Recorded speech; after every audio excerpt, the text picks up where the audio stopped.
The vibration of my phone against the marble countertop was a violent intrusion, a jagged tear in the velvet silence of the morning.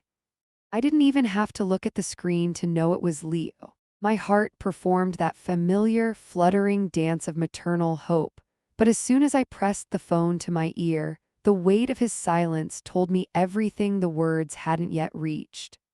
There was no "Merry Christmas, Mom." No, we're 5 minutes away. There was only the heavy, labored breath of a son who was about to break his mother's heart.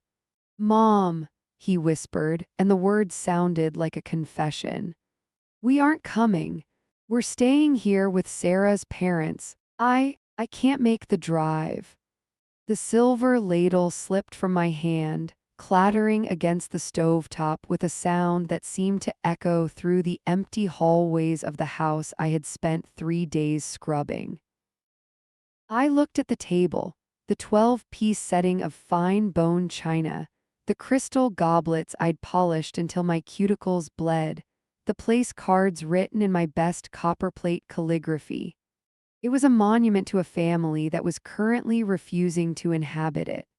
I felt a sudden, sharp coldness seep into my bones, a frost that had nothing to do with the snow swirling outside the window. I forced my voice to remain steady, though my throat felt as though it were lined with crushed glass. I asked him why, my mind already cataloging excuses. A car breakdown, a sudden fever, a change in the weather. But Leo didn't offer me a convenient lie. It's Elias, he said, referring to his father-in-law, a man I had always viewed as somewhat disheveled and overly loud. He's not doing well, Mom, and it's not just the cancer, it's the way they are. Sarah's house is a mess. There are wrapping paper scraps all over the floor, the dog knocked over the tree, and they're eating takeout Chinese because nobody remembered to defrost a turkey. But everyone is laughing. Nobody is looking at the clock. Nobody is worried about whether the gravy has a skin on it or if the napkins match the rug.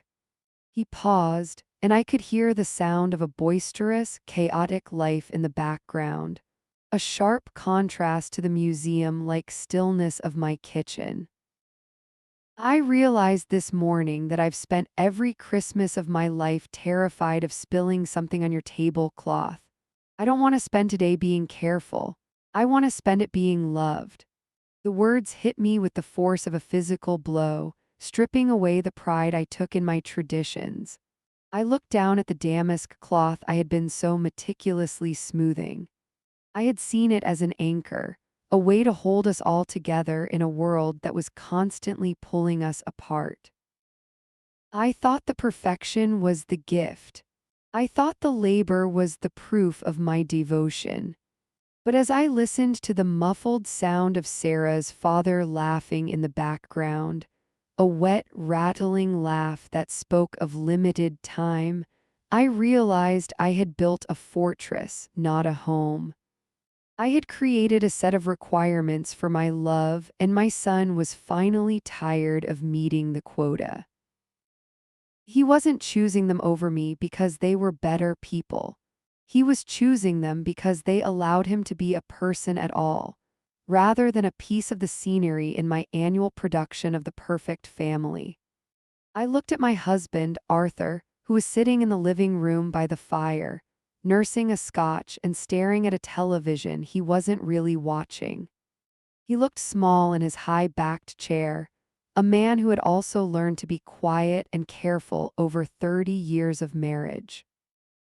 I realized then that the peace I prided myself on was actually just a long-standing truce, maintained by the constant effort of those around me to avoid my disapproval. My son was 32 years old and he was finally opting out of the contract. The heartbreak wasn't that he was missing dinner. It was the realization that he associated my presence with a burden of performance. Mom, are you there? Leo asked, his voice trembling with the fear of my reaction. He expected the guilt trip, the icy silence, or the martyr's sigh that I had perfected over the decades.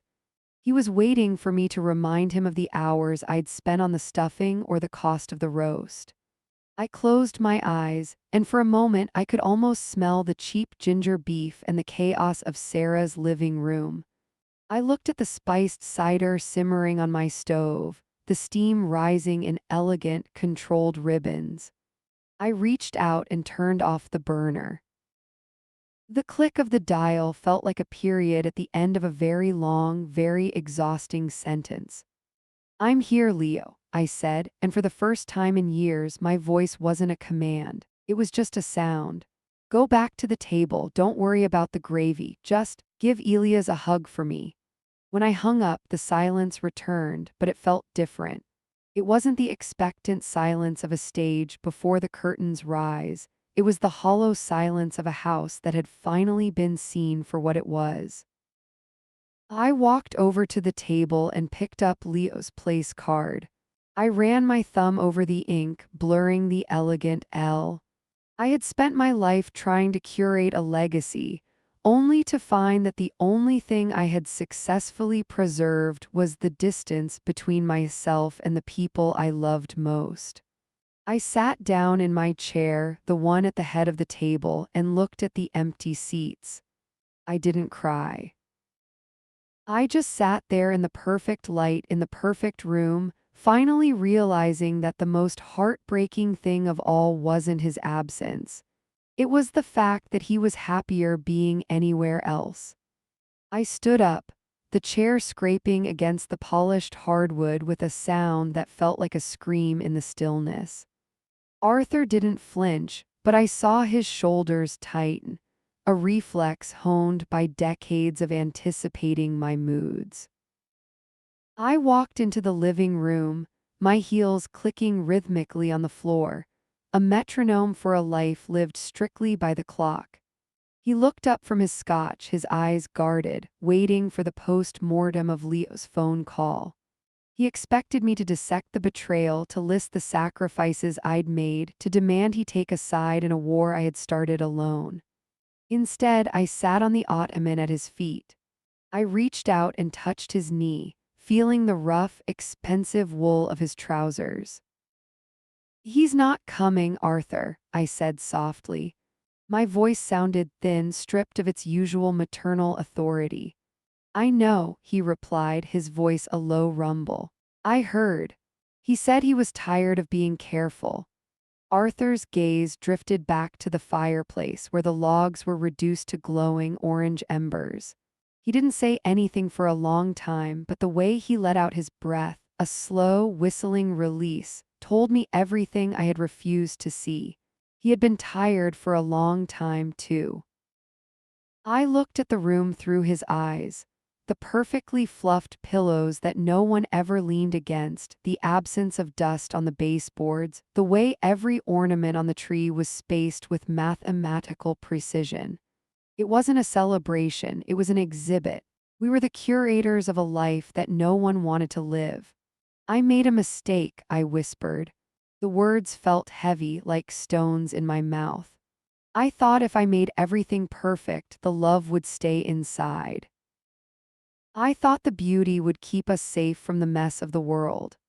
Arthur finally looked at me, and for the first time in years I saw him, not the husband who followed the script, but the man I had married before I became obsessed with the frame. "You can't trap love in a crystal bowl, Diane," he said, his voice surprisingly gentle. "It needs room to breathe. It needs to be allowed to break." I stood up and went back to the kitchen. I looked at the four places set with the heirloom china. The gold rims didn't look like wealth anymore. They looked like the bars of a very elegant cage. I picked up the first plate, the one meant for Leo, and for a second I felt the old reflexive urge to protect it, to wrap it in tissue paper and hide it away. Then I thought of Sarah's house. I thought of the greasy white cardboard boxes of Chinese takeout and the dog knocking over the tree. I thought of the laughter that didn't care about the stains on the rug. I didn't drop the plate. I wasn't looking for a dramatic, cinematic gesture. I simply walked it over to the sink and set it down with a sharp clack. Then I grabbed the remaining 3. I cleared the table, the silk of my dress rustling like dry corn husks against the chairs. I took the roast, the one I had basted every 20 minutes for 4 hours until it was a mahogany masterpiece, and I didn't slice it into thin, elegant rounds. I put it in a plastic container, the steam fogging the lid. "What are you doing?" Arthur asked from the doorway. He was standing there with his hands in his pockets, looking bewildered, as if the laws of physics had suddenly shifted in his own home. "I'm making a sandwich," I said. I pulled out a loaf of bread, not the artisanal sourdough I'd spent 2 days proofing, but a simple loaf of white bread I'd kept in the back of the pantry for the birds. "And then I think we should go for a walk. Not a stroll to look at the lights, just a walk, in our coats, without worrying about the time." I reached for the mustard, and as I did, my sleeve caught on a crystal water goblet. It tipped, sliding across the granite and shattering against the floor. Shards of glass sprayed like diamonds across the tiles I had scrubbed on my hands and knees that morning. In the past, this would have been a catastrophe. I would have gasped, grabbed the vacuum, and spent 20 minutes fretting over the loss of a matched set. But now I just looked at the mess. I looked at the way the light caught the jagged edges. It was the only thing in the room that felt honest. "Leave it," Arthur said, stepping into the kitchen. He walked right over the glass, his leather soles crunching softly. He reached out and took my hand, his grip firm and warm. "We'll clean it up tomorrow or the day after." I looked at him and I felt a strange, terrifying lightness. The fortress was crumbling, but the air coming through the cracks was fresh. I leaned my head against his shoulder, smelling the faint scent of peat and wood smoke. We weren't at Sarah's house. We weren't surrounded by the chaotic joy of a dying man's last Christmas. We were here in our silent, broken museum.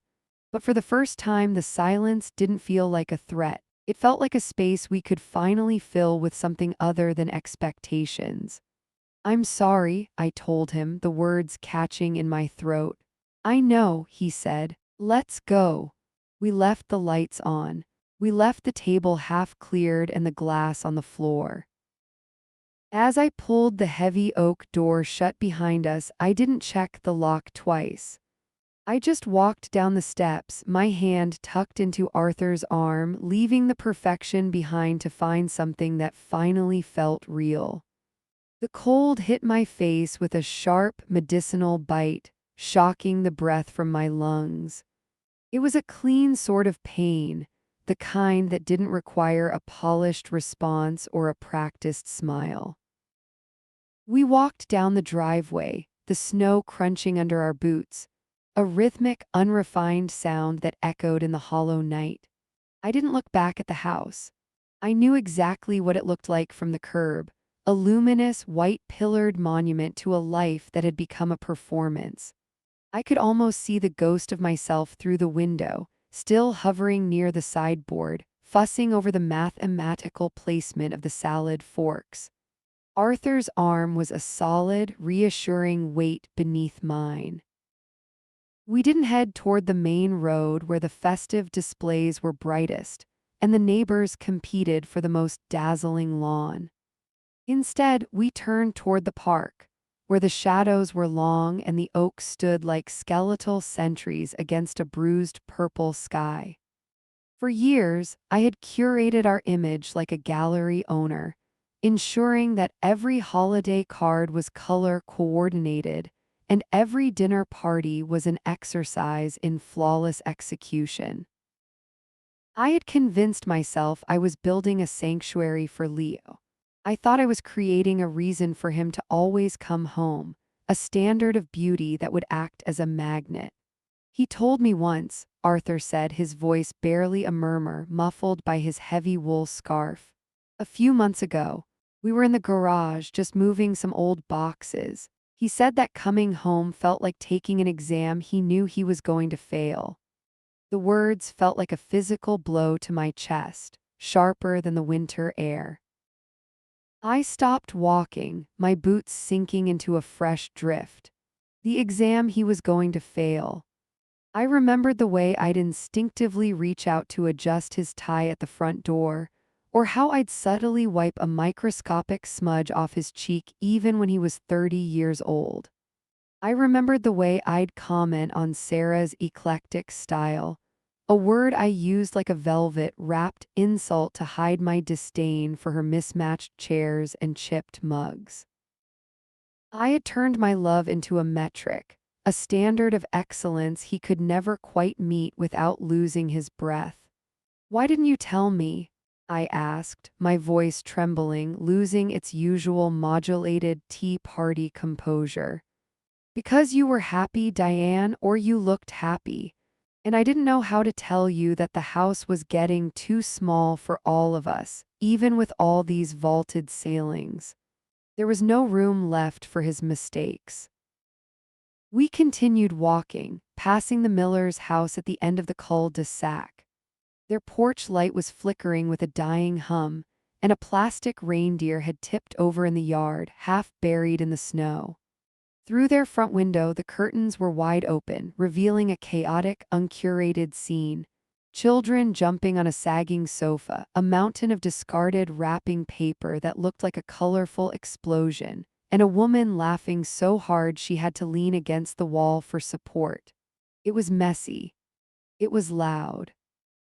It was utterly disorganized. It was exactly what Leo had chosen over my heirloom china and my mahogany roast. The heartbreaking reason wasn't just that Sarah's father was dying, though that was the catalyst. The truth was that in their house, amidst the tragedy and the greasy takeout containers, Leo was allowed to be sad. He was allowed to be tired. He didn't have to be the perfect son in the perfect home for the perfect mother. He could just be a man grieving with his wife, his shirt wrinkled and his spirit exhausted, without feeling like he was ruining the aesthetic of the room. I looked down at my gloved hands. I had spent 40 years trying to eliminate the friction of life, thinking that if I made everything smooth enough, nothing would ever snag or tear. But you need friction to stand up. You need the rough edges to hold onto one another when the world starts to shake. "We should call him," I said. "Not to tell him we're hurt, not to tell him the table is set." "Then why?" Arthur asked, stopping under the orange glow of a street lamp. "To tell him that I broke a glass and that I'm leaving the shards on the floor." Arthur looked at me, his eyes crinkling at the corners in a way I hadn't seen in years. The light caught the silver in his hair and the moisture in his eyes. He didn't say anything, but he pulled me closer, his wool coat scratchy and smelling of mothballs and wood smoke. It wasn't the elegant, posed embrace of a couple in a holiday film. It was the clumsy, desperate huddle of two people who were finally realizing they were lost in their own museum. We turned back toward our house, but the perspective had shifted. The lights in the windows didn't look like an invitation anymore. They looked like a challenge. As we reached the front door, I saw the wreath I had spent 3 hours crafting from hand-picked boughs and silk ribbons. I reached out and gave it a sharp, defiant tug, tilting it until it sat crookedly against the dark wood. "Better?" Arthur asked, a ghost of a real smile on his lips. "It's a start," I replied. We went inside. The air was still warm, smelling of the expensive cinnamon candles and the slow-cooked beef I had obsessed over. But the silence didn't feel heavy anymore, it felt like an empty canvas. I walked into the kitchen, past the shattered crystal that sparkled like ice on the tile, and picked up my phone. My heart hammered against my ribs, a frantic living thing that didn't care about poise. I dialed Leo's number. It rang 3 times before he picked up, his voice guarded and braced for the inevitable sigh of my disappointment. "Mom?" "Leo," I said, and for the first time in a decade, I didn't check my reflection in the polished oven door to see if I looked composed. "I just wanted to tell you." The roast is in a plastic tub, and I broke one of the good water goblets. Arthur and I are about to eat sandwiches on the sofa in our coats. There was a long, stunned silence on the other end. I could hear the muffled sound of a dog barking and the clatter of plates, real life happening somewhere else. You broke a glass? Leo asked, his voice soft, disbelieving. Yes, I said, a tear finally escaping and tracing a hot path down my cold cheek. And I think I'm going to leave the shards there until Tuesday. Maybe Wednesday. We're learning to live with the mess, Leo. I'm sorry it took me so long to start. I heard him exhale, a long, shaky sound that told me the bridge wasn't gone, just waiting to be rebuilt. Merry Christmas, Mom, he whispered. Merry Christmas, Leo. Give Sarah our love, just our love, nothing else. I hung up and looked at Arthur. He was already in the living room, kicking off his leather shoes, not placing them neatly in the mudroom, but letting them land where they fell. I joined him, the silk of my dress finally feeling like just fabric, not a uniform. We sat in the dark, lit only by the blinking lights of the tree, two imperfect people in a broken house, finally learning how to breathe in the gaps between the perfections. The weight of the silence in the house changed in that moment. It was no longer the heavy, expectant hush of a museum after hours, but rather the soft, settling air of a room where the audience has finally gone home and the actors have taken off their masks. Arthur reached out in the dim light, his fingers finding mine. His skin felt like parchment, dry, lined, and warm. I realized with a sudden, sharp pang that I hadn't really looked at his hands in years. I had been too busy observing how he held his silverware or whether his cuffs were beginning to fray at the edges of his expensive suits. I think, Arthur said, his voice a low, gravelly rumble that vibrated in the quiet, that I'd like a sandwich. A messy one, Alina, with the crust still on. I laughed, a sound that felt rusty and unfamiliar, scraping against the back of my throat. With the good mustard, the one I usually hide in the back of the pantry for important guests. The whole jar, he replied, a glint of defiance in his eyes. We didn't go back to the dining room. That mahogany stage with its hand-pressed linens and polished silver felt like a relic from a different, colder lifetime. Instead, we huddled in the kitchen. The light from the open refrigerator cast long, unflattering shadows across the linoleum, highlighting the dust bunnies I usually chased with a feverish intensity. I didn't reach for the heirloom china. I grabbed two mismatched paper plates, the thin kind that soak through if the meat is too juicy, and I didn't care. I sliced into the roast. The meat I had spent 12 hours obsessing over, basting it until my back ached. It was tender, perfectly seasoned, and utterly wasted as a centerpiece. But as I piled it onto thick slices of rye bread, the juices staining the white paper, it tasted better than any formal dinner ever had. We sat on the floor, our backs against the lower cabinets, the broken shards of the crystal goblet still glittering like fallen stars a few feet away. The Whitakers, I said, the name no longer tasting like vinegar on my tongue. I spent so long hating them for being the better choice. I thought they were winning a game I had spent my whole life practicing for. Arthur chewed slowly, his gaze fixed on the darkened window. I think they're just tired, Alina. Everyone is tired of trying to be a statue. The only difference is that they haven't figured out how to move yet. I thought of Clara's mother, Evelyn. I pictured her in that sprawling estate, her hair sprayed into a rigid halo, her smile probably etched into her face with the same desperate precision I had used for decades. I didn't feel jealous anymore. I felt a profound, aching pity. She was still trapped in the gallery, polishing the glass cases, while her daughter's husband, my son, was miles away, finally allowed to be exhausted and broken. Leo wasn't choosing them over us. He was choosing the freedom to be human over the obligation to be a prop. All those years, I thought I was giving him a foundation of excellence. I thought I was showing him what love looked like by making sure nothing ever went wrong, that no voice was ever raised, and no rug was ever stained.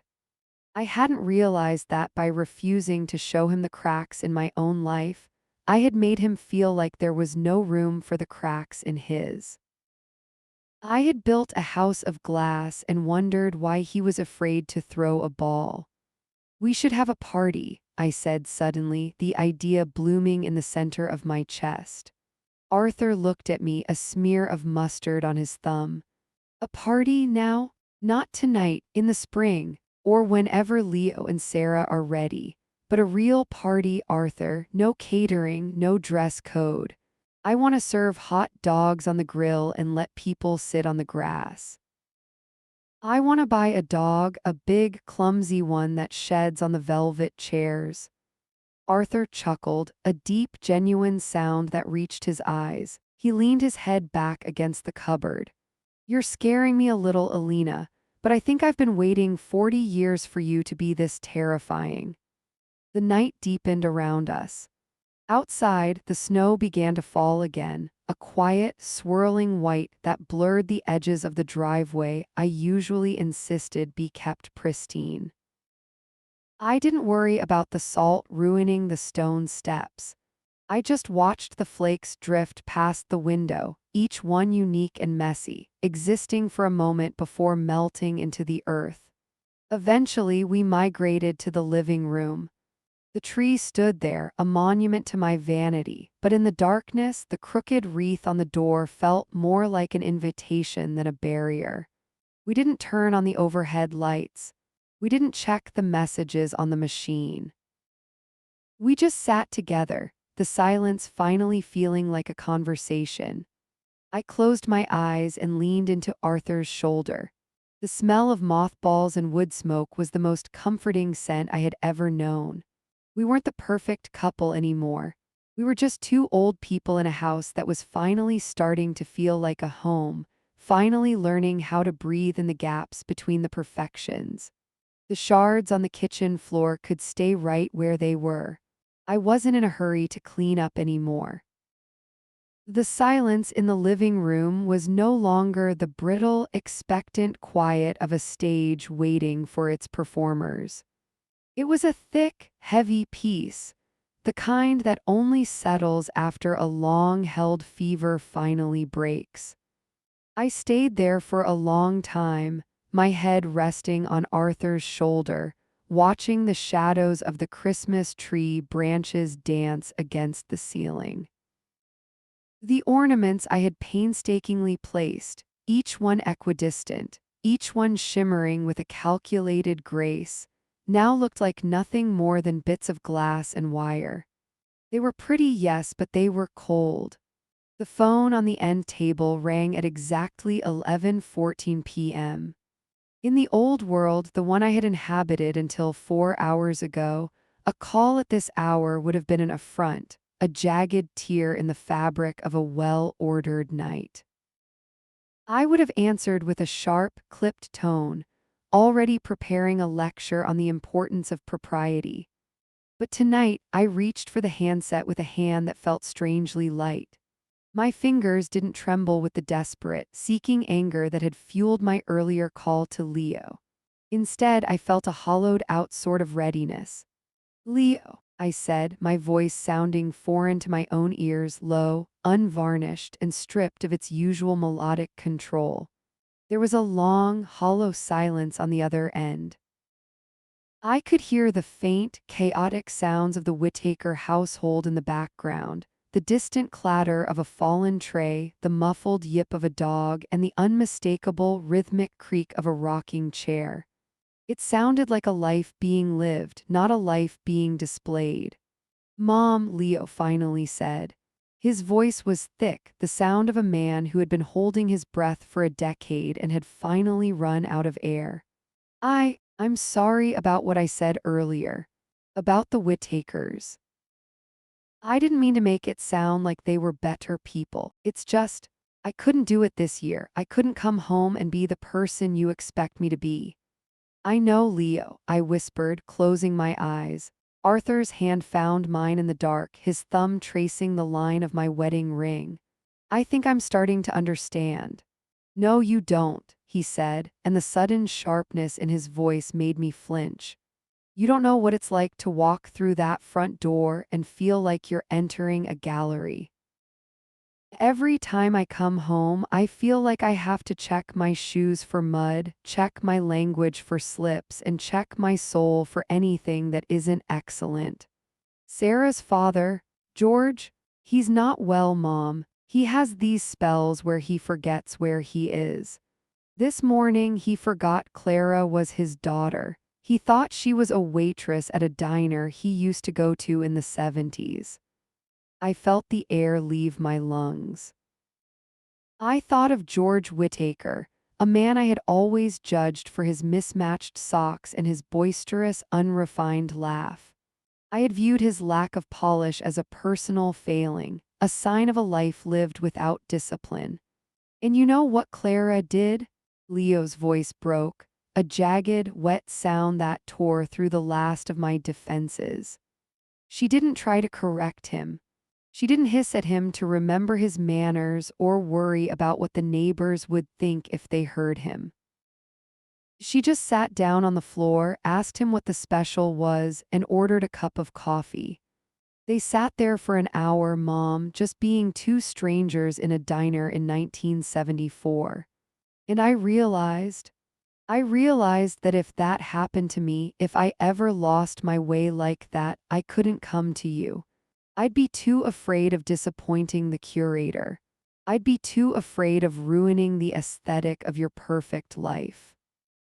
The heartbreaking reason wasn't a slight against my love. It was a testament to my failure. He wasn't choosing the Whittakers because they were grander or more successful. He was choosing them because they were a soft place to land. He was choosing a house where he could be broken, where he could be confused, and where he wouldn't have to apologize for the mess of being human. I had spent 30 years building a fortress of excellence, and all I had managed to do was lock my son out of it. Leo, I said, and the word felt like it was being pulled from the very center of my chest. I'm sitting on the kitchen floor right now. Your father and I just ate roast beef on paper plates. I broke the crystal goblet, the one from the wedding set. I smashed it against the counter because I couldn't stand the way it looked at me. I heard a sharp intake of breath on the other end. You broke the goblet on purpose. On purpose, I confirmed, a strange, hysterical bubble of laughter rising in my throat. And I'm not going to clean it up tonight. I'm going to leave the shards right there on the linoleum. I want to see them in the morning. I want to remember that things can be broken and the world doesn't end. Mom, he sounded small now, like the little boy who used to hide his bruised knees under his trousers so I wouldn't fuss over the stain on his khakis. We're changing the rules, Leo, I told him, looking at the darkened window where the snow was blurring the edges of the world. The museum is closed. From now on, this house is just a house. You don't have to be excellent here. You just have to be mine. If you're tired, come home and sleep. If you're broken, come home and let us sit on the floor with you. We're getting a dog, Leo. A big, clumsy one that will probably ruin the rugs. And I think I'm going to stop ironing the pillowcases. I heard him let out a long, shaky exhale. It was the sound of a weight being lifted, a bridge being rebuilt with stones that weren't polished but were solid. I'd like to see the dog, he whispered. And Mom, I think I might come by on the 27th, not for a formal dinner, just for whatever you have. We'll have hot dogs, I said, my eyes overflowing now, the tears hot and honest. On paper plates, and we'll sit in the grass if the snow melts. I love you, Leo. I love you too, Mom. Merry Christmas? When I hung up, the room felt different. The shadows weren't menacing anymore, they were just soft. Arthur was watching me, his eyes shining in the dim light of the tree. He didn't say a word, but he reached over and pulled me into his lap the way he hadn't done in years. We sat there, two old people in a house that was finally starting to breathe, finally learning that the most beautiful things in life aren't the ones we keep behind glass, but the ones we're brave enough to touch with our bare, messy hands. The shards in the kitchen could wait. For the first time in my life, I was exactly where I needed to be. The sun came up the next morning with a cruel, cold clarity, the kind of winter light that usually sent me racing for the microfiber cloths to hunt down every stray fingerprint on the mahogany sideboard. But as I stepped into the kitchen, the light didn't reveal dust. It caught the jagged edges of the broken crystal still scattered across the linoleum. It looked like fallen stars, or perhaps the remains of a barricade I'd finally had the courage to tear down. I didn't reach for the broom. Instead, I put the kettle on and stepped carefully around the debris, my bare heels clicking on the floor in a way that felt rebellious, almost rhythmic. I felt a strange, light-headed sort of peace, the kind that comes after a fever finally breaks. Arthur followed me in a few minutes later, his hair a silver thicket, his old flannel robe cinched loosely at his waist. He stopped at the threshold, his eyes traveling from the shards of the wedding goblet to my face. For decades, he would have apologized for the mess or rushed to sweep it up, terrified of the silent, biting judgment I used to wear like a suit of armor. Today, he just looked at me, and I saw a flicker of the man I'd married before I'd turned our life into a curated exhibit. He didn't say a word about the glass. He just walked over to the cupboard and pulled out two mismatched mugs, the ones we usually hid in the very back because they were chipped or unseemly. He poured the coffee, and as he handed me a mug with a faded logo of a hardware store, our fingers brushed. It was a small, warm contact, but it felt like a bolt of electricity. "I think we should go to the shelter this afternoon," I said, the steam from the coffee warming my cheeks. I thought of the pristine white rugs in the living room, the ones I'd spent a small fortune on and guarded with the ferocity of a century. I imagined muddy paw prints tracked across them, a map of a life actually being lived. The thought didn't make my chest tighten with anxiety. It made me feel like I was finally taking a full, deep breath. I spent the rest of the day in a state of deliberate undoing. I went to the linen closet and pulled out the guest towels, the ones with the stiff embroidery that no one was allowed to use, and put them in the hamper to be softened by a dozen washes. I walked through the house and saw it for what it was, a beautiful, cold mausoleum. I thought of George Whittaker again, sitting in that diner in his mind, and I realized I had been doing something remarkably similar. I had been living in a past that didn't exist, a version of family that was all optics and no soul. I had been so busy being the curator of our excellence that I'd forgotten how to be the heart of our home. By 3 o'clock, Arthur and I were at the local animal rescue. It smelled of cedar chips, wet fur, and a desperate, raw kind of hope. We walked past the pedigreed dogs and the quiet ones, stopping in front of a pen where a golden retriever mix with one floppy ear was leaning heavily against the chain-link fence. He was too big for our refined space. His tail was a lethal weapon of clumsy joy, and he had a patch of fur missing from his hip where he'd clearly had a rough go of it.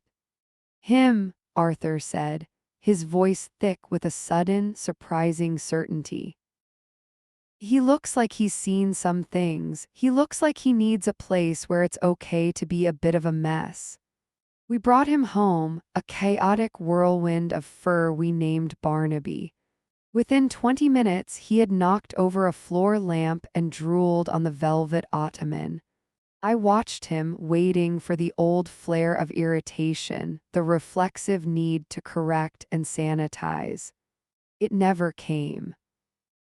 I just sat on the floor with him, my hand sinking into his coarse, unbrushed coat, feeling the steady, thumping heart of a creature that didn't care about my aesthetic.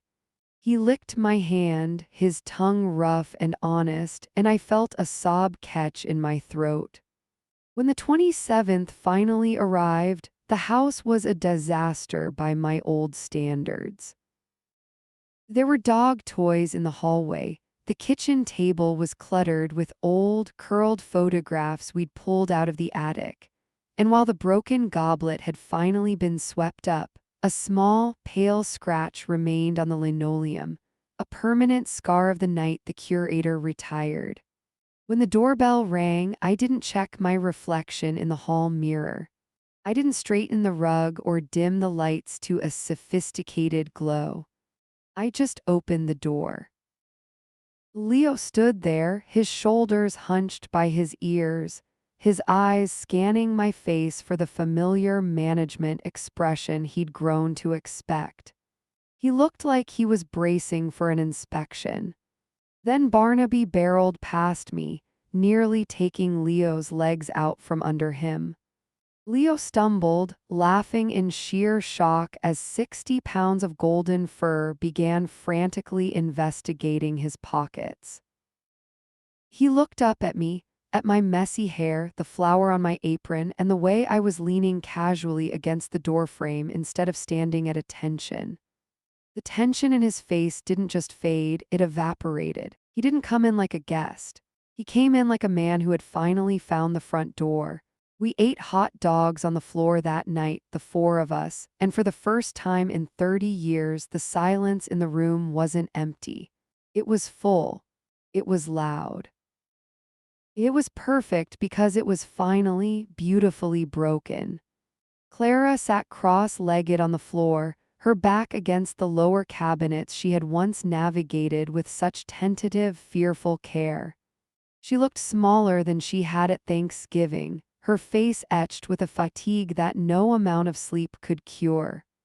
"We didn't want to be the thing that broke the set, Evelyn," she whispered, her voice cracking as she reached out to stroke Barnaby's coarse fur. I realized then that my obsession with perfection had been a wall, not a welcome. I had built a sanctuary for things, but a fortress against the people I loved most. I didn't offer a polished platitude or a managed solution for David's diagnosis. Instead, I simply lowered myself onto the cold linoleum beside her, my knees stiff but my heart finally open, and leaned my head on her shoulder. I let the silence be heavy and honest. As Barnaby rested his heavy, drooling head on her knee, the final winter didn't feel like a shadow we had to hide from anymore. It was a season we would walk through together, messy, heartbroken, and finally, truly home. We stayed there for a long time, the four of us, anchored to the floor of a house that was no longer a mausoleum, but a refuge. The morning light was unforgiving, cutting through the heavy drapes I used to keep drawn to protect the upholstery from fading. It highlighted the layer of dog hair beginning to bloom in the corners of the room, and a faint smear of grease on the oven handle from our haphazard dinner the night before. A week ago, this sight would have sent a jolt of cortisol through my system, a frantic urge to scrub and restore the sterile order that defined my worth. Now, it felt like a map of a battle won, a messy, glorious victory over my own pride. I found Arthur in the kitchen, his glasses perched on the very end of his nose as he struggled with the ancient percolator we hadn't used in years. He looked up as I entered, and for the first time in a long time, he didn't look like he was waiting for instructions or bracing for a critique. He looked like a man who had finally put down a heavy suitcase he'd been carrying for decades. "They're still asleep," he whispered, gesturing toward the guest wing with a tilted head. Barnaby is taking up 3/4 of the bed, and Leo didn't even try to move him. He just curled around him. I leaned against the counter, my joints aching from the hours spent on the linoleum, but I felt strangely light, as if the weight of my expectations had evaporated with the morning mist. I want to make something for David, I said, the name of Clara's father feeling heavy and real on my tongue. Not a centerpiece, not a get-well basket curated for a photograph, just something he can actually eat, something soft and warm. Arthur nodded, his hand finding mine on the cold granite. His grip was firm, a silent anchor. I think that's exactly what they need, Evie, not the show, just the heart. When Clara finally emerged an hour later, her eyes were puffy and her hair was a tangled mess, a far cry from the perfectly coiffed young woman who had walked through my door at Thanksgiving. She looked raw, her grief etched into the fine lines around her mouth.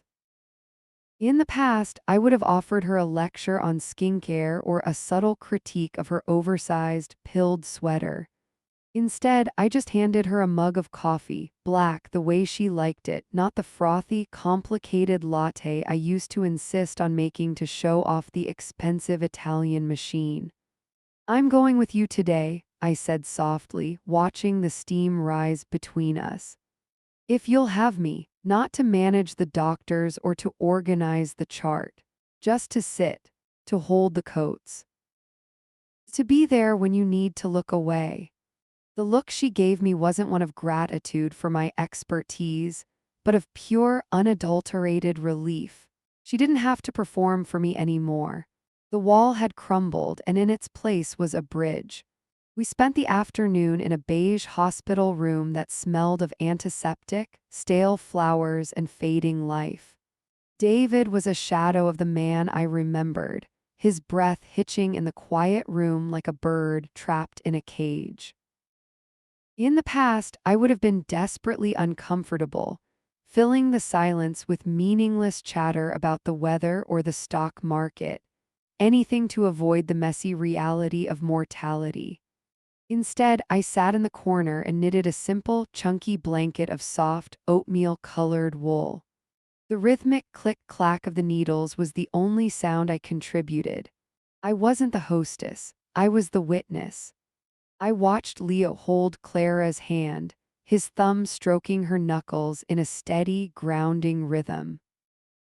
He was a good man, a strong man, and I realized with a pang of bittersweet pride that he hadn't become that way because of my grooming. He had become that way in spite of it. He had learned how to love by finding the things I had hidden away under layers of excellence. He had found the soul I had tried to polish into oblivion. As the sun began to set, casting long, bruised shadows across the hospital parking lot, we walked out together into the biting air. The cold was sharp, a reminder that the winter was far from over, but it didn't feel hostile. It felt honest. "Mom," Leo said, pausing by the car door. He looked at me, really looked at me, and for the first time there was no guard in his eyes, no flinch of expected judgment. "Thank you for the hot dogs and for this." It was a ridiculous thing to be thanked for a cheap meal served on a dirty floor and a silent afternoon in a hospital room. But I knew what he meant. He was thanking me for the space to be human. He was thanking me for letting the house become a home instead of a museum. That night back at the house, I didn't put the good china back in the hutch. I left the mismatched mugs in the sink, their coffee rings a testament to a long day shared. I sat on the sofa with Arthur, Barnaby's heavy, warm head resting on my feet, and listened to the wind rattle the window panes. My life had been a series of meticulously planned events, a gallery of moments designed to be viewed but never touched. I had been so afraid of the cracks that I hadn't realized they were where the light got in. The final winter for David was here, and it was going to be agonizing.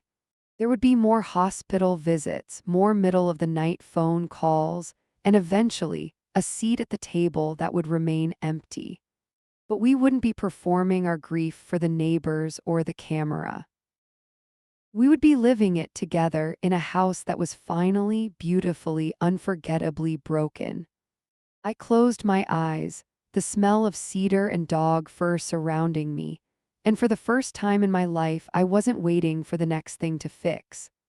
I was exactly where I needed to be. I was finally, truly part of the family. January arrived not with the crisp, hopeful snap of a new year, but with a relentless slate gray sky that seemed to press down on the roof of our house. The festive lights in the neighborhood flickered out one by one as people packed away their tinsel and their pretenses, but I left a single strand of warm, white bulbs in our front window. It wasn't for the neighbors or the aesthetic of the street. It was a beacon for Leo and Clara, a quiet, glowing signal that the door was always unlocked, the kettle was always ready, and the judgment had finally been laid to rest. The call came on a Tuesday, just as the first few flakes of a mid-winter storm began to blur the horizon. Leo's voice was thick, stripped of its usual strength. "It's over, Mom," he whispered. There was no need for more words. The final winter had claimed its prize, and the world felt suddenly, sharply emptier. In the past, my reaction to death would have been a flurry of performative competence. I would have been the woman organizing the most tasteful floral arrangements, debating the merits of lilies versus white roses, and drafting a guest list that prioritized social standing over genuine connection. I would have been a whirlwind of black silk and polished silver, ensuring that the grief looked as elegant as possible for the outsiders looking in. Instead, I found myself standing in their kitchen 3 hours later, wearing an old apron of Clara's that was dusted with flour from some long-forgotten baking project. I wasn't there to direct a production, I was there to scrub the floors. I wanted the physical labor, the burn in my muscles, anything to anchor the heavy, drifting air of that house. I watched Clara sit at the small wooden table, staring at a half-empty glass of water. She looked smaller than I had ever seen her, her spirit curled inward like a dry leaf. Leo was in the hallway, speaking in hushed tones to the funeral director. I saw his shoulders hitch a brief, violent shudder, and for a moment I started to move toward him, the old Evie ready to tell him to pull himself together. I stopped myself. I let him hurt. I let him lean against the wall and breathe through the jagged edges of his sorrow without trying to smooth them over. Evie. Clara's voice was barely a thread. I sat down across from her, ignoring the smudge of dirt on my sleeve and the way my knees ached from the hard tile. I didn't reach for her hand immediately, I waited for her to offer it. When she did, her skin was cold and trembling. "We don't have enough chairs," she said, a mundane worry that often surfaces when the world stops turning. "For the service, there won't be enough room." "Then people will stand," I told her, my voice steady and low. "And if they can't stand, they'll sit on the floor." "It doesn't matter, Clara. The only thing that matters is that we are all in the same room, holding onto each other." The funeral was held in a small, drafty chapel that smelled of old wood and damp wool. It was crowded, messy, and loud with the sounds of people who truly loved David, men in scuffed work boots and women with crying toddlers. My old social circle would have been appalled by the lack of structure, but as I sat in the front pew, squeezed between Arthur and Leo, I had never felt more at peace. I wasn't watching the room for flaws. I was watching Leo's thumb trace the same grounding rhythm on Clara's knuckles that I had seen in the hospital. When we returned to our house afterward, the good china remained firmly behind the glass doors of the hutch. We ate thick beef stew out of mismatched stoneware bowls, sitting on the floor of the living room because it felt more honest than the formal dining table.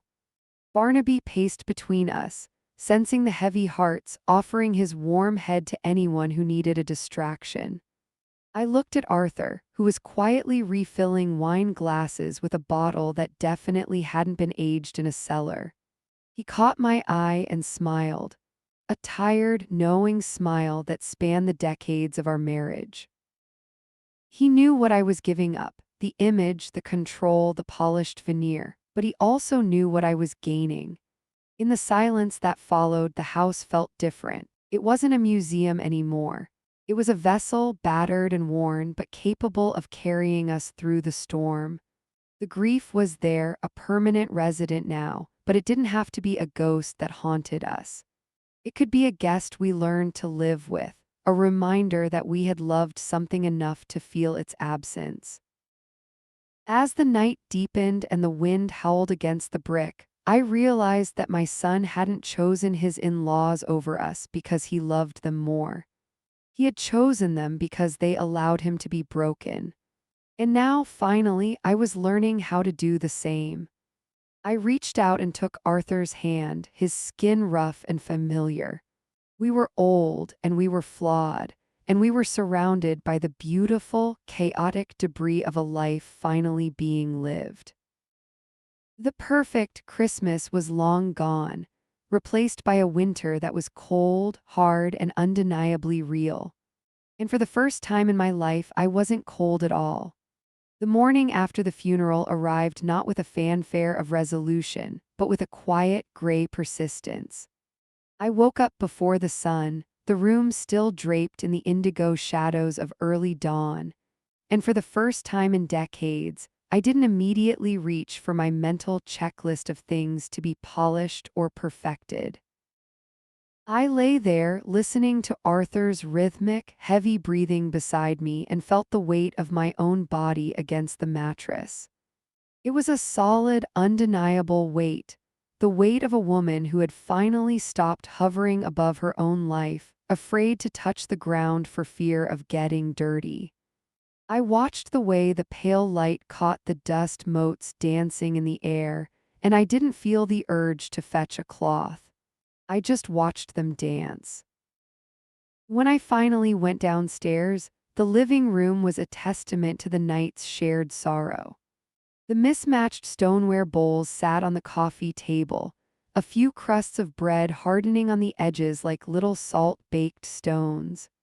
There was a stain on the rug where someone had tipped a glass of wine, a dark, blooming shape that the old Evie would have scrubbed with frantic desperation until her knuckles bled and her pride was restored.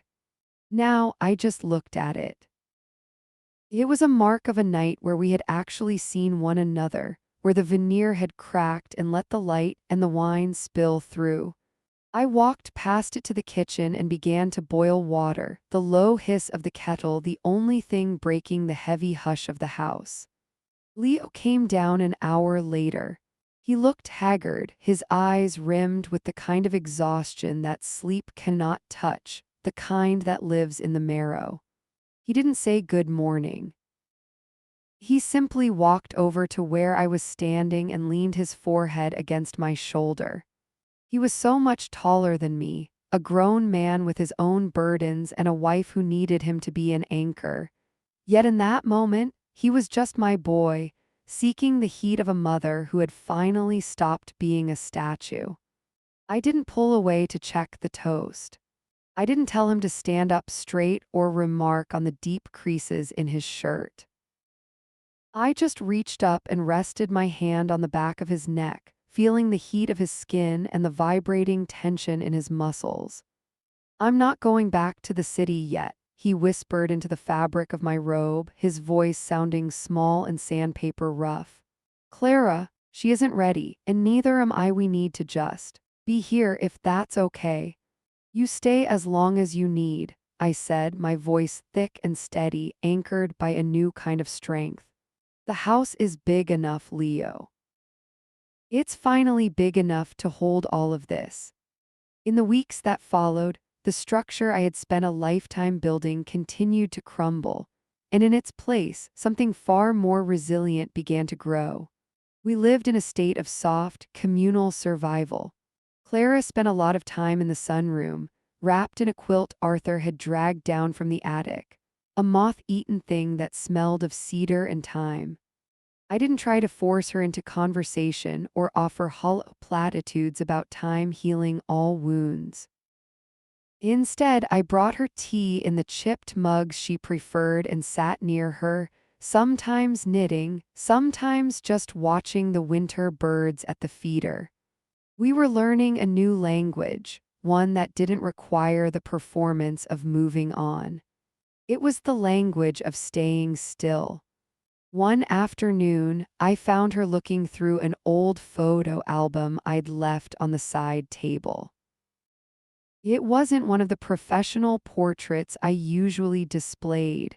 It was a candid one, blurry and overexposed, of Leo as a toddler, covered in mud and grinning like a feral thing. "He looks so happy there," Clara said, her voice a little stronger than it had been, though still fragile as spun glass. "I forget that he was ever that small, that he ever felt that safe." "He felt safe because he knew he could fall down and someone would pick him up," I replied, sitting beside her on the sofa, our knees touching. I hesitated, then added, "I forgot that for a long time. I thought the goal was to never fall down at all. I thought if I kept everything shiny enough, the cracks wouldn't show. But the cracks are where the air gets in, Clara. It took me losing a Christmas and seeing my son's heart break to realize that the shine was just a cage I built for all of us." She looked at me then, her eyes searching mine, and for the first time I saw her not as the in-law who had stolen my son's attention or the girl who didn't fit my social mold, but as a woman who had seen the abyss and survived it. She reached out and squeezed my hand, her grip surprisingly firm, her knuckles still raw from the biting winter cold. Arthur was the one who finally suggested we take the Christmas tree down. It was mid-January, and the needles were dropping in dry, brown showers every time Barnaby brushed past. Usually the tree was gone by the 26th, boxed up and banished with surgical precision. This year it had become a skeletal witness to our transition. As we worked together, Arthur, Leo, Clara, and I, unwinding the lights and wrapping the ornaments in old newspaper, there was no sense of rushing to clear the slate. Each bauble was a memory, not just of the holiday, but of the days we had spent since, leaning on one another in the dark. I held a small, hand-painted bell in my palm, one that Leo had made in kindergarten. I remembered how I used to hide it at the back of the tree because it didn't match the silver and gold theme I had once insisted upon. I looked at it now, the lopsided paint, the glitter that had mostly rubbed off, and I felt a sharp, sweet pang of regret for all the years I had prioritized the theme over the child. "This goes in the front next year," I said, handing it to Leo. He took it, a ghost of a smile touching his lips. "You sure, Mom? It'll ruin the aesthetic." "The aesthetic is dead, Leo," I said, and we both laughed. It was a small, fragile sound, but it echoed through the house, breaking the last of the brittle silence. That night, after Leo and Clara had gone up to bed, Arthur and I sat in the darkened living room. The space where the tree had stood felt empty, but it wasn't a lonely emptiness. It was a space for whatever came next. I leaned my head on Arthur's shoulder, feeling the familiar scratch of his wool sweater and the steady beat of his heart. "We did okay, didn't we, Evie?" he asked softly. "We're doing okay," I corrected him. "It's a process, Arthur. I think I'm finally learning how to be a mother and a wife, and maybe even a person who doesn't need everything to be perfect to be whole." He kissed the top of my head, his breath warm against my hair. "Better late than never." I closed my eyes, listening to the wind howl against the brick. It was still winter, and there would be more storms, more grief, and more days where the weight of the world felt too heavy to bear. But I wasn't afraid of the cold anymore. I had learned that the most beautiful things in life aren't the ones that are perfect and polished. They are the things that are broken, mended, and held together by the people who refuse to let go. My son hadn't chosen his in-laws over us. He had simply been waiting for us to join him in the messy, beautiful reality of being human. And finally, I had arrived. The weeks that followed were a slow, deliberate thaw, not of the frozen ground outside, but of the rigid structures I had spent 30 years fortifying. February arrived with iron gray skies and a persistent, biting wind that rattled the window panes of the Whittaker house, but the chill no longer seemed to penetrate the walls. We stayed on. My own house, with its cream carpets and color-coded bookshelves, began to feel like a museum I had no interest in visiting. Here, in the clutter of Clara's grief and the quiet weight of Leo's exhaustion, I found a purpose that didn't require a guest list or a perfectly timed roast. I spent my mornings in the kitchen, a space that once would have driven me to distraction. The counters were often sticky with spilled honey, and the mismatched mugs were chipped at the rims. I stopped reaching for the sponge every time a crumb fell. Instead, I learned the rhythm of a home in survival mode. I learned that Clara liked her tea weak with a sliver of lemon when the headaches from her morning became too much, and that Leo still chewed his lip when he was staring at the bills, just like he did when he was struggling with long division in the fourth grade. I found myself watching them from the doorway, not with a critical eye for what was missing, but with a heart that was finally learning how to simply be. One Tuesday, I found myself in the basement, helping Arthur sort through boxes that had been shoved into the corners years ago. These weren't our boxes, they belonged to Clara's parents, the remnants of a life that had been fractured by the suddenness of her father's decline into the fog of dementia. There was a heaviness to the air down there, the scent of mothballs, damp cardboard, and forgotten summers. Arthur held up a tarnished silver frame. Inside was a photo of Clara's parents on their wedding day, laughing under a canopy of oak trees. They looked vibrant, untouchable. They didn't see it coming either, he said softly, his voice echoing in the small space. The way the light just goes out. I took the frame from him, my thumb rubbing against the darkened metal. In the past, I would have seen the tarnish as a failure, a sign of neglect that needed immediate correction. Now I saw it as a record of time and the toll of living. I told Arthur that we spend so much energy trying to outrun the inevitable, building these perfect, porcelain lives so that when the hammer falls, we think we'll be protected. But porcelain just shatters into 1,000 sharp pieces. Wood just dents. It carries the marks, but it stays whole. I brought the frame upstairs and spent the afternoon polishing it, not to make it look new, but to make it look cared for. When Clara saw it sitting on the mantel later that evening, she didn't say a word. She simply walked over and leaned her forehead against my shoulder. It was a heavy, honest weight. I didn't stiffen. I didn't worry about my silk blouse wrinkling or the fact that I hadn't dusted the shelf yet. I just put my arm around her and held her up, feeling the steady thrum of her breathing against mine. The heartbreaking reason Leo had chosen them over us, the reality of a father-in-law fading away and a mother-in-law crumbling under the weight of it, had once felt like a personal slight to my ego. I had seen it as a competition for his loyalty, a battle for who was more family. How small I had been. Seeing Leo now, sitting on the floor with a toolkit, trying to fix a leaky pipe under the sink while Arthur offered unhelpful advice, I realized that my son hadn't been choosing sides.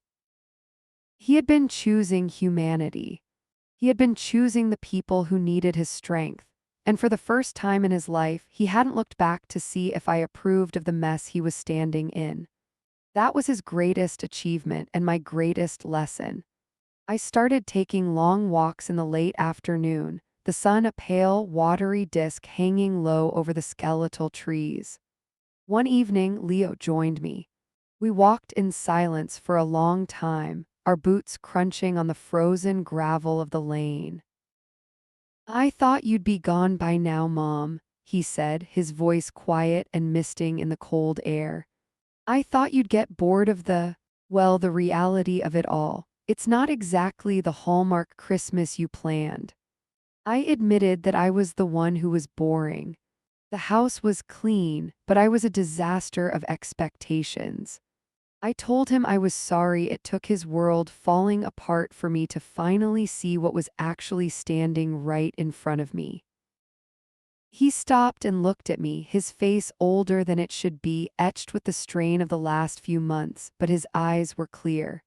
"You're here now, that's what matters, Clara. She really needs you. I think I do too." Those words were more valuable than any thank you note or polished holiday dinner. They were the raw materials of a real relationship, unrefined and precious. As the month turned toward March, we finally prepared to head back to our own home. We packed our bags with a sense of lingering, a promise to return next weekend and the weekend after that. I left a pot of stew on the stove and a note on the counter for Clara, not a list of chores or a set of instructions, but just a simple "I am so proud to call you my daughter." When Arthur and I finally pulled back into our own driveway, the house looked different. It looked like a stage set where the actors had forgotten their lines. I walked through the foyer, past the expensive vases and the curated art, and I felt a strange sense of detachment. I told Arthur that I wanted to paint the dining room, something warmer, something that doesn't mind a little dust. And I wanted to get a dog. A big, clumsy one like Barnaby. Arthur laughed, a deep, genuine sound that bounced off the high ceilings. "A dog? You used to say dogs were just mobile dirt dispensers." I agreed, smiling as I reached for his hand, my fingers interlacing with his.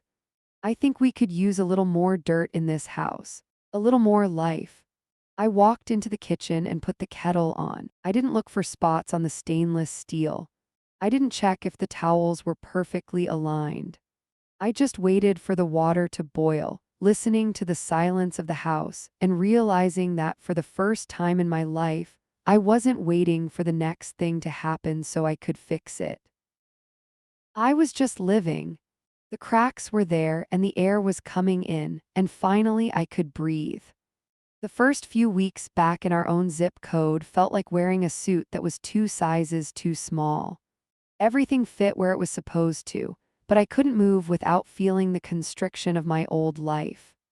I spent those mornings in the garden, my knees pressed into the damp earth, digging up the perfectly manicured rose bushes to make room for wilder, more chaotic perennials. Arthur would come out with 2 mugs of coffee, his slippers stained with grass, and we'd just sit on the back porch and watch the birds. We didn't talk about the stock market or the next gala.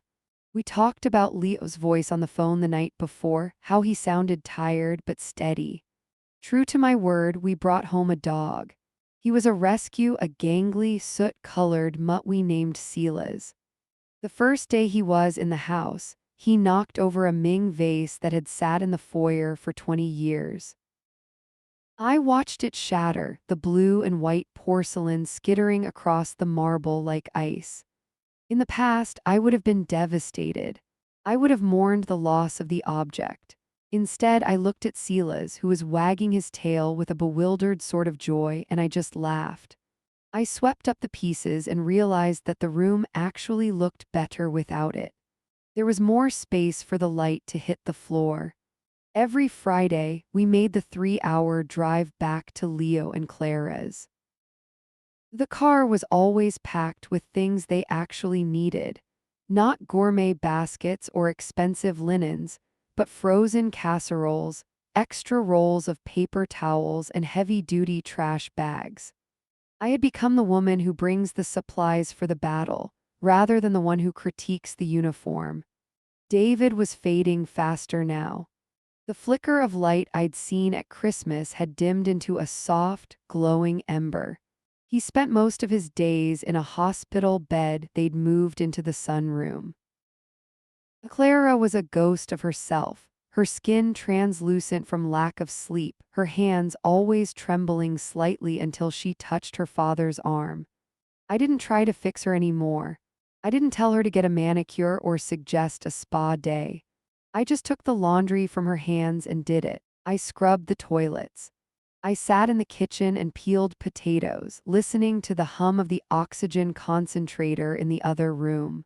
One rainy Tuesday in April, the call came. Leo's voice was a jagged line of grief. "It's time, Mom," he said. We were there within 2 hours. The house was quiet in a way that felt heavy, as if the walls themselves were holding their breath. Clara was sitting by the bed, her head resting on David's chest, her eyes closed. Leo stood by the window, his shoulders hunched, looking out at the gray sky. When I walked in, he didn't say anything. He just leaned into me, his forehead resting against my collarbone. I held him. I didn't worry about my cashmere coat. I just held my son and felt the shuddering breath of a man who was losing a father he had grown to love as much as his own. David passed just as the sun began to break through the clouds. It wasn't cinematic. It was just a quiet cessation of effort. Afterward, there was the inevitable flurry of phone calls and arrangements, the machinery of death that grinds on regardless of the heart's pace. I watched Clara navigate it with a dignity that broke my heart. She was so young to be carrying this, yet she moved through the grief with a grace I had never possessed. At the funeral, I sat in the second row, watching my son stand beside his wife. He held her hand so tightly their knuckles were white. I looked at Arthur, whose eyes were wet, and I realized that this was what Leo had seen all along. He hadn't chosen the in-laws over us because he loved them more. He had chosen them because they were in the middle of a storm, and he was the only one who could hold the umbrella. He had seen the vulnerability that I had spent decades trying to hide, and he had recognized it as the most sacred thing a human can offer. As we stood by the grave, the air smelling of wet earth and early lilies, I reached out and took Clara's hand. She looked at me, her face raw and tear-streaked, and for the first time, she didn't look like a stranger who had stolen my son. She looked like my daughter. "I'm here," I whispered. "I'm not going anywhere." She nodded, a small, jagged movement, and leaned into me. The weight was familiar now. It wasn't a burden, it was an anchor. Back at our house, the warmer paint was finally on the walls. It was a soft, buttery cream that caught the afternoon sun. Silas was curled up on the rug, his paws twitching in a dream. Arthur and I sat in the dining room, the table scarred from years of use, and we didn't use the fine china. We used the mismatched mugs we'd brought back from the local pottery shop near Leo's house. I thought about that first Christmas, the one I had spent fuming in my ivory tower of expectations. I thought about how close I had come to missing all of this, the mess, the grief, the dirt, and the absolute terrifying beauty of a life lived without armor. My son had saved me. By leaving, he had shown me the way back home. And as I looked at the dust motes dancing in the light, I realized that for the first time, I wasn't just observing my life. I was finally, at long last, inside of it.